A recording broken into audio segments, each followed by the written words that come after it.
So, my dear Reverend Fathers, my dear Christians of Limbe and Bota Deanery,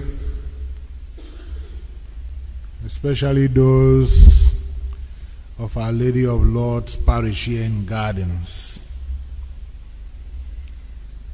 It is a great pleasure for me to be present in your midst this morning for this catechetical session.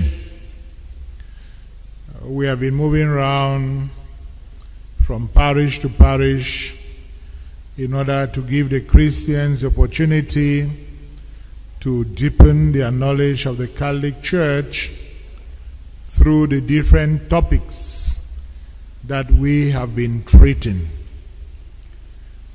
And of course, we started this time around Gemer, and we spoke about Christ faithful.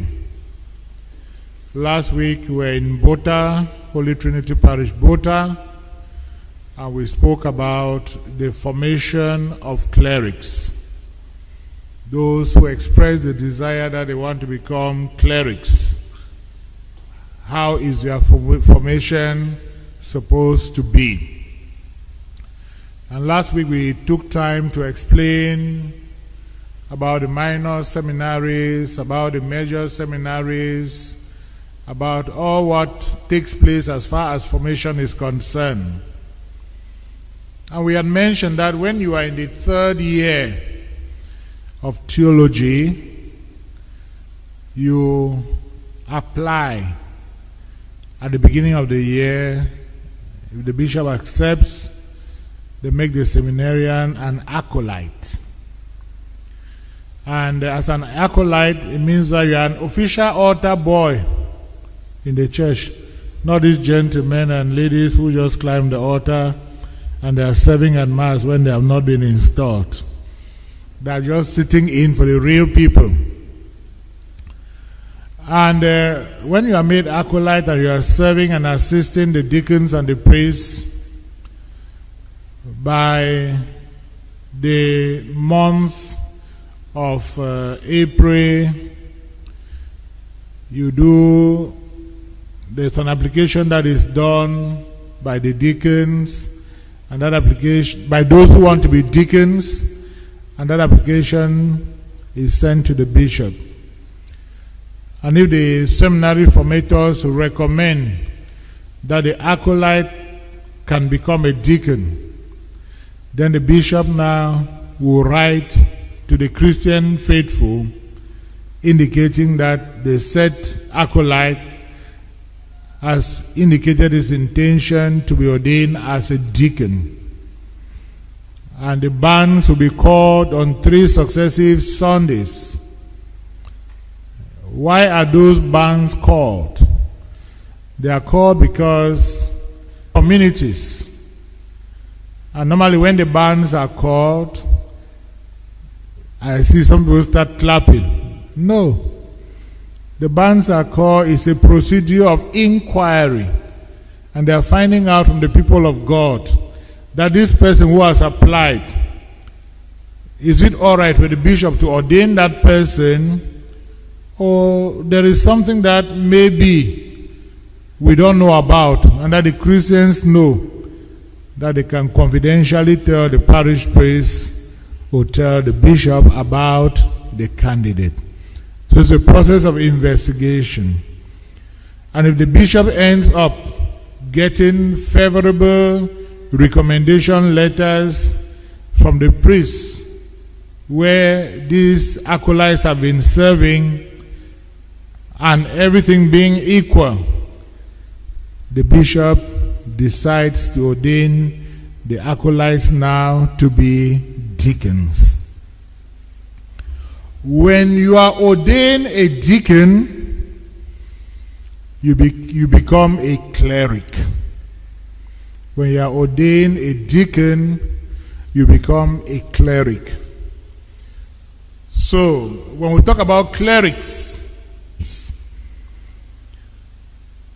Now, when we talk about incardination, as I have mentioned, it is through incardination that a candidate becomes a member of the clerical family in a particular church.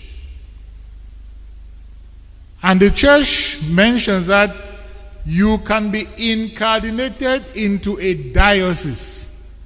A diocese is run by a bishop. You can be incardinated into a society of apostolic life. You can be incardinated in a religious congregation. And also in what we call a personal prelature, which doesn't exist as far as our country is concerned. And what does this mean? To make it maybe concrete for us. If the deacons who are supposed to be ordained are deacons who want to work, when the bishop, of course, will be telling them about the whole aspect of obedience, calls their name and say, do you promise respect and obedience to me and my successors? And the candidates say, I do. If the candidate, for instance, the Bishop of Kumba is impeded and he cannot ordain in Kumba, and he invites the Bishop of Boya to come to Kumba to do the ordinations of his deacons, then the Bishop of Boya, who is in Kumba to do the ordinations, will say, do you promise respect and obedience to Bishop Agapitu's Fon, Bishop of the Diocese of Kumba, and his successors? If the candidate is coming from a religious community, do you promise respect and obedience to your legitimate superior and his successors? So I am trying to make a distinction between a candidate that is incardinated into the Diocese of Boya and a candidate that is, incardinated in a congregation of consecrated life or a society of apostolic life. And the church is talking about incardination because in the Middle Ages, of course, there were situations where priests were ordained and they did not belong to any diocese. That can bring a lot of chaos. So before you are ordained a cleric, there must be a bishop of a congregation that has asked that you be ordained so that you work for that congregation. So you are incardinated either in the diocese or you are incardinated in a clerical institute of consecrated life or a clerical society of apostolic life. So, when we talk about incardination, it takes place during the diaconate ordination. It is during the diaconate ordination that incardination takes place. Now, when you are incardinated is concerned. When you have been incardinated, it means that you work for that diocese. But the church also gives opportunity that somebody who has been incardinated and is working in a particular diocese, if for one reason or the other, that person thinks that he cannot work again in that diocese, the church says that that person can be excardinated. So there's what we call incardination, getting into a diocese or a clerical institute of consecrated persons or a clerical society of apostolic life Then at the same time, if you don't want, for whatever reason, you think that after being incardinated into this particular diocese or this religious institute, you want to walk but in another area, then you have to be excardinated. And to be excardinated, it means that you must have seen a bishop who is ready to take you to work with.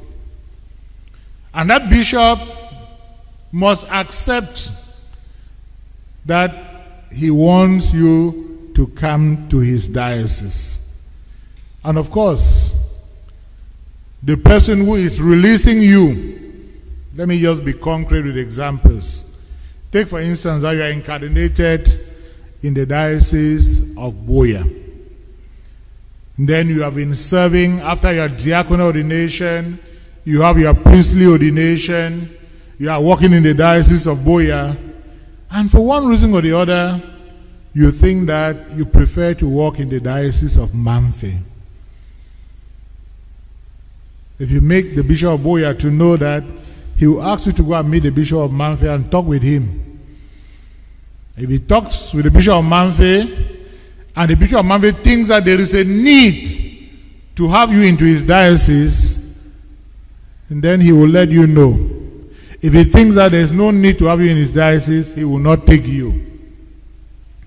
And if he decides that he needs to take you, then of course he will write to the Bishop of Boya and say, this your candidate, this priest wants to belong to the diocese of Manfe. You know, I have a need to have him because of the shortage of priests and all the rest. There may be different needs. And then from there, what will happen then? If he writes to the bishop, and he will also find out whether, can I know more about this priest? Then the bishop too will give a report about the priest who wants to come to his diocese. A confidential report written to the bishop. And of course, the bishop is going to study that report, and if the two bishops are agreed that this can take place, then what happens? A letter of excardination is written by the Bishop of Boya for that priest, and the Bishop of Manfe writes to immediately the letter of incardination into the diocese of Manfe. And they must be done simultaneously, because the church do not want us to have what we call wandering priests. They call it in another language acephalous priests. Priests who don't have a bishop. Priests who don't have any superior. So it is important for us to note the possibility of incardination and excardination. There is also another situation that the bishop, the priest, may approach the bishop and tell him that he feels that he should go and work in the diocese of Manfe. I will end with Manfe and Boya. And the bishop said, okay, go there, go and work there. If he goes and works in the diocese of Manfe, then after some time, he thinks that he should remain in the diocese of Manfe. Then what he needs to do is that after 5 years, he needs to write to his bishop and tell his bishop that I came here to help out. Then I have decided that maybe since Boya is very cold, and I came here because Manfe was very hot, and the climate favors me because of my health, I think I would like to remain in Manfe and work there. He writes to his bishop, the bishop in Boya and the bishop in Manfe. If after 4 months, both of the bishops have received his letter and none of the bishops react to the request, automatically he is excardinated from Boya and incardinated into the Diocese of Manfi. Now, it is also important for us to note that the Church has always had the intention to send out what we call fide donum priests. They call them priests. They call it fide donum, mean gift of faith, in areas that they may have some challenges as far as priests are concerned, because the number of parishes, the number of Christians that are there, they think that they need more priests to help them. They can decide, the bishops can decide and send a priest as a fide donum priest. For instance, the Diocese of Boya can send fide donum priests to the Diocese of Manfi. They are going there as fide donum priests. And of course, they are incardinated into the Diocese of Boya. And the law says that if they are going there as fide donum priests, the Bishop of Boya and the Bishop of Manfi should establish a contract about their stay. They can stay as long as they want. The law of the Church does not tell you the specific time you have to stay. But a contract must be established between the two bishops.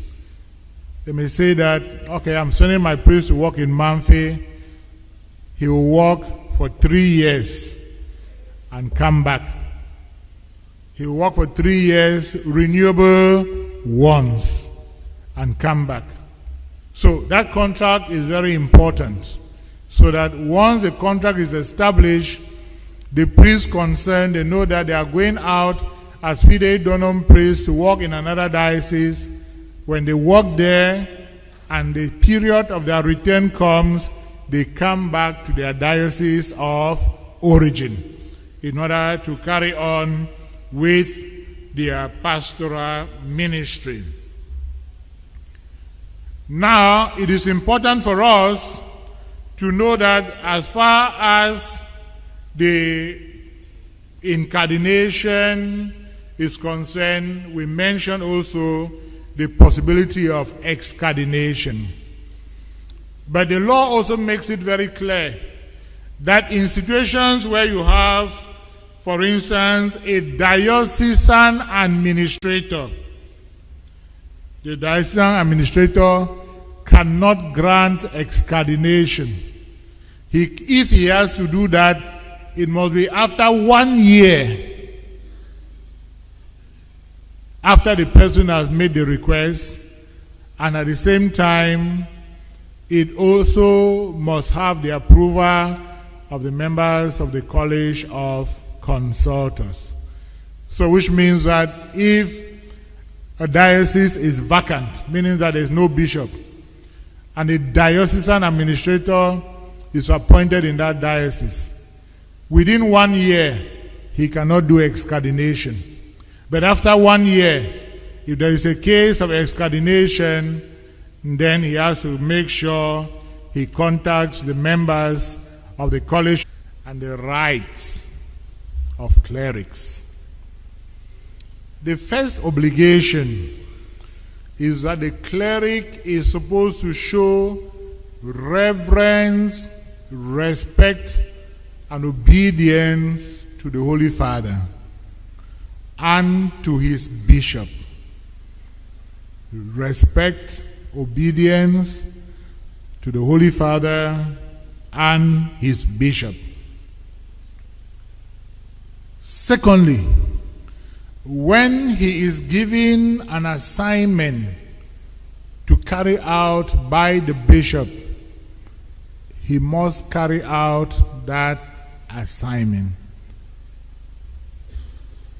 Again, the cleric has an obligation to see to it that he lives in communion and in union with the other clerics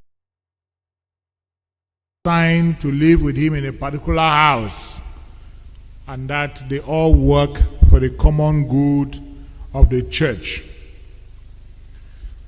The cleric also have the obligation to make sure that he assists the lay faithful in carrying out their own mission in the church. There are certain things that are supposed to be done by the lay faithful. The clerics must assist the lay people to carry out their own mission. Men that came out of that council is a dogmatic constitution on the church, Lumen Gentium. Chapter 5 of that document talks about the universal call of all to holiness. And from paragraph 39 to 42 of that document, mention is made about the importance and the necessity of all Christians, all religious, all clerics to live a life of holiness. And at the same time, if you read the Catechism of the Catholic Church, one of the 4 marks of the church is that the church is holy. If you read that section of paragraph 823 to 829, it talks to you a lot about holiness as far as the church is concerned. So the clerics have an obligation to live a holy life. And how do they live holy lives? By making sure that they carry out the different spiritual activities that the church has asked them to carry out. The celebration of the sacrifice of the Mass every day, going to making sure they go for their retreat, making sure that when there is a pilgrimage that is arranged, that they are part of the pilgrimage. Make sure that they create time to read the Bible, the scriptures, making sure that they pray their rosary whenever it is necessary, if not every day. And the other spiritual exercises that they are supposed to carry out in order to make them to be holy. Then the church also says that they have an obligation to observe perfect and perpetual continence for the sake of the kingdom of heaven. That is a vow. We have taken vows of poverty, of chastity, and of obedience to God, to allow themselves to be more available in order to work for the people of God. Then it is also mentioned that they should be prudent. They should be careful in the way they relate with persons whose company may be a danger to their vow of celibacy. If you discover that you are relating with somebody, or you have a friend whose company is already putting your vow of celibacy in danger, you should prudently withdraw so that that should not affect you. Then we are also told that they have to also refrain from participating in associations whose goals are contrary. You see to it that a priest does not live in a parish alone, that he has either another priest living with, a deacon living with, or is with a seminarian. Cases where priests will live alone should actually be rare cases, because maybe sometimes of lack of accommodation or lack of personnel. Then the clerics have an obligation to live a simple lifestyle. When a new model of Prado comes up today, a cleric should not be running to go and buy it. When a new model of phone comes up today, the cleric should not be running to go and buy it. So they are supposed to live a simple lifestyle and avoid anything that will be exaggerated as far as their lifestyle is concerned, since all of that will be vanity. Then the church says that they have an obligation when people give them gifts to use that gift for themselves. But at the same time, they can use that gift for the work of the church. They can use that gift for the work of the church. And that is why, if I'm the parish priest of Gardens, and I talk to one of my friends, of my Christian, because we don't have a television in the house, then my friend and my Christian decide to supply us with a television.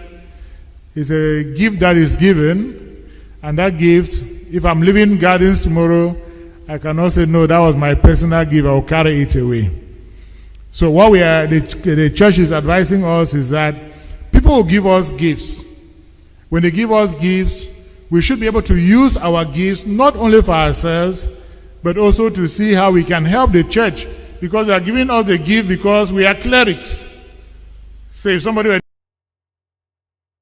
to say 10,000 and but he discovers that maybe there are 3 bulbs that are blown because of the fluctuation of current, and the bulbs cost 3,000, and out of that is 10,000. He can make a sacrifice to buy those 3 bulbs. His own way of supporting the work of the parish. The is not supposed to be absent from his parish for a long period of time without the permission of the bishop.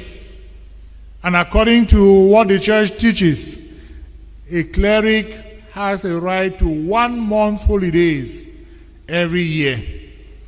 You have a right to have your holidays for 1 month. So we keep on encouraging ourselves. That is good for us. The bishop is supposed to take 1 month holidays. All the priests are supposed to take 1 month holidays, so that we can also rest and have the power to continue to work. Then the church reminds us that when we are dressing, we should dress as clerics. We should dress as clerics, and dressing when we are carrying out our official duties and responsibilities within the course of the day. Then we are supposed to run away from anything that is contrary to our state of life. And we are not supposed to accept positions as far as political powers are concerned. If a bishop or a priest wants to become the head of a political party, it is not accepted. If you go and run for elections and they elect you as the president of the country, they will write you to resign from your state. We are not supposed to do things like that.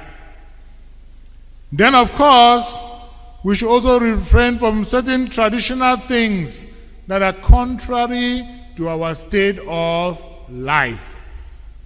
So you cannot be head of a juju in your village. Without the permission of their bishop or major superior, they are not to assume such responsibilities as managing the goods of lay persons. You have your family or your friend who is a lay person, and he opens a big company and he asks you to be managing it for him. We are not supposed to do that. And you are not supposed to stand as a guarantor, a surety in the bank to sign for somebody to go and take a loan. And you are not supposed to make pledges involving financial commitments on behalf of other people. Then all of us clerics, we have to refrain from starting businesses for our own advantage or for the advantage of others. Which means that a priest cannot decide now to open a business on his own to be selling tomatoes. Open a business on his own to be selling beer and all the rest. We have to abstain from that. They also have a duty to foster peace and harmony based on justice. And of course, avoid playing any active role in trade unions and politics or to volunteer for the military service. They can be appointed military chaplains, but they cannot volunteer in order to work as military men. These are their obligations. What are their rights? The rights that they have is that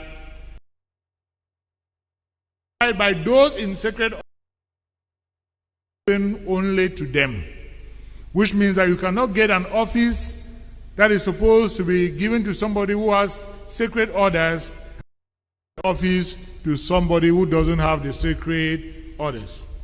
And of course, what are the examples?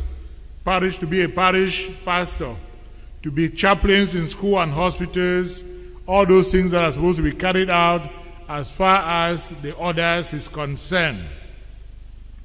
They have the right to form associations. And in our province, we have the Association of Diocesan Priests. This association is supposed to help the diocesan priests necessary to send them for further studies in the sacred sciences and any other science that the bishop thinks that it will be for the interest of the diocese.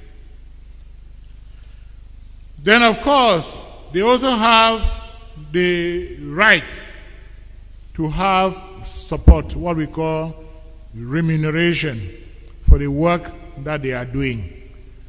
And that is why it is important that when it comes to each of the local church, depending on our situations and our circumstances, we decide on what to give so that the priest too should not be without food. And I think in each of the dioceses in our province, we have taken measures in order to handle that. And then, of course, they also have the right to form, they have the right to some of the social assistance so that they can be able to be taken care of as far as health insurance is concerned. They also have to have a scheme for their old age when they work for us and they are old, and tomorrow the obligations and the rights that the clerics have. And these obligations are given in the universal church, and is in each particular church, each local church, the local ordinary looks at them and sees how to bring out some concrete points and proposals and ideas that can be able to make the clerics to work and to work in a better way. Reverend Fathers, my dear Christians of Limbe and Bota Deanery, especially those of Our Lady of Lourdes Parish here in Gardens, in order to give the Christians the opportunity to deepen their knowledge of the Catholic Church through the different topics that we have been treating. And of course, we started this time around Gemer, and we spoke about Christ faithful. Last week we were in Bota, Holy Trinity Parish, Bota, and we spoke about the formation of clerics. The desire that they want to become clerics. How is their formation supposed to be? And last week we took time to explain about the minor seminaries, about the major seminaries, about all what takes place as far as formation is concerned. And we had mentioned that when you are in the third year of theology, you apply at the beginning of the year. If the bishop accepts, they make the seminarian an acolyte. And as an acolyte, it means that you are an official altar boy in the church. Not this